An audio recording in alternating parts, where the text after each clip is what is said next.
Ez bi zimanê xwe dest pê kirim, nê ji bo gotinê, lê ji bo ku xwe bibînim. Her peyv wekî hest di hundirê min de hêdî radibe.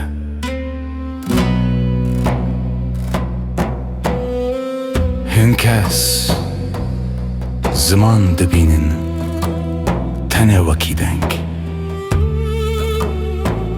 lê min ziman wekî dest li ser dilê xwe hest kir.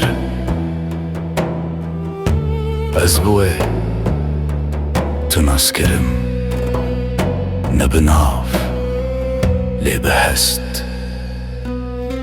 Zaman ne şerte ne sınır, zaman evreye kududu bihere tede